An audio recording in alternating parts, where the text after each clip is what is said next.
What's up, Gaming Nation? We're moving from our $1,500 build to our $1,750 build. Now, for this build, I want to discuss something that's probably on the mind for a few of you, and that is Intel's Haswell processors.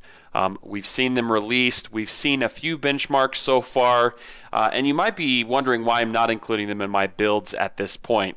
And the reason for that is simply because overall, it looks like Ivy Bridge is a better buy at this point in time.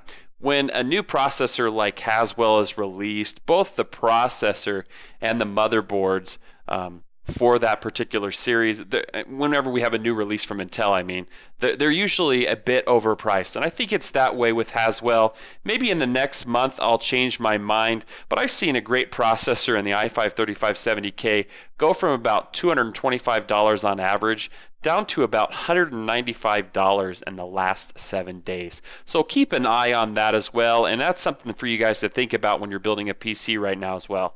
Okay, so for our processor, we're going to go with the i7-3770K. That's an Ivy Bridge processor, not a Haswell one. If you want to, you can go ahead and pay the extra money, jump up to the i7-4770K. I haven't really noticed that much of a difference in terms of benchmarks. So far, the information that we have shows that the extra price right now simply isn't worth it. But you know, I can definitely reason with a few of you and understand a few of you that want to go ahead and jump up to the next generation.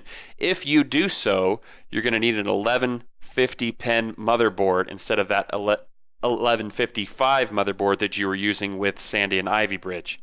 Another thing I want to mention about going with the Haswell processors right now is that we really don't know everything that's possible about these particular processors and the motherboards that are coming with them. You know, in the next couple of months, we'll get a really good idea as far as how these are performing, how chipsets are working, things like that. So for me, I'd rather wait it out just a little bit longer, and maybe you guys want to wait on your PC build for a few months. But for right now, if I'm building a PC and I have to have one in June of 2013, this is what I'm going with.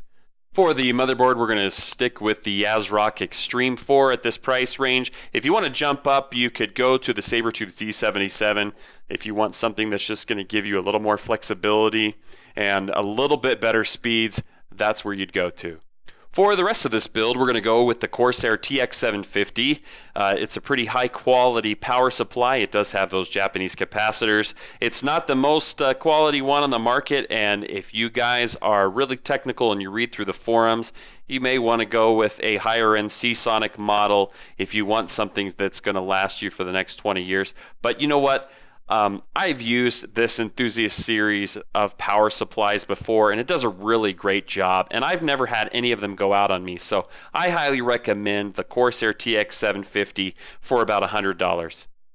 For our case, we're going to go with the CM Storm Enforcer. Again, as I mentioned previously on the other builds, that's one of my favorite cases. It's got 4 USB ports in the front I/O. 2 of those are USB 3.0.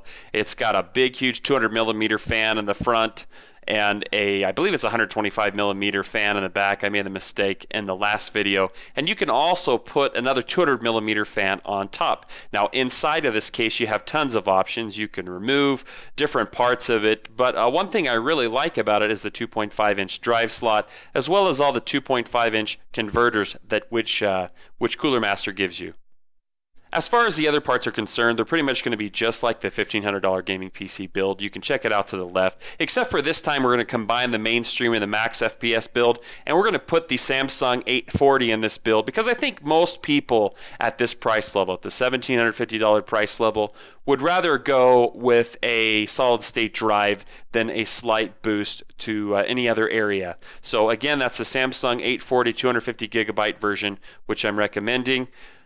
If you want a different CPU cooler, I mentioned this in the last video, you could also check out the Noctua 6, the TPC-812, the NZXT Kraken X40 as a liquid cooling option, and the Corsair Hydro Series H100i. Those are 4 of the best models on the market, 5 if you include the Hyper 212 Evo. Those are probably all that I would consider in the $30 to $100 range. Okay, so that's it. Kind of a short video for our $1,750 PC build. As always, I want to let you guys know that I keep the write-up on the website up to date. So you can always go in the description below, check out our write-up for our builds from $300 all the way up to $2,000 and see if anything has changed from month to month. This video, it can't possibly be updated every single month. I don't have time to do that. But what I can do is update the different lists and the website as a way for you guys to stay up to date. As always, I appreciate your comments. If you find a better build, if there's something during the year that really makes a lot of sense for people, I really appreciate it if you comment in that section below, because it helps out other people looking to build a gaming PC just like you are probably this month. If you like this video, please, I can't say please press. I just can't do this. Every single time I make a video, I say, please press like and subscribe. But you know what? It's so difficult every time. If you guys will just push like, okay, and push that subscribe button, it would really, really help me out so that I don't have to keep saying, please press subscribe or whatever the heck I'm trying to say. We'll see you next time.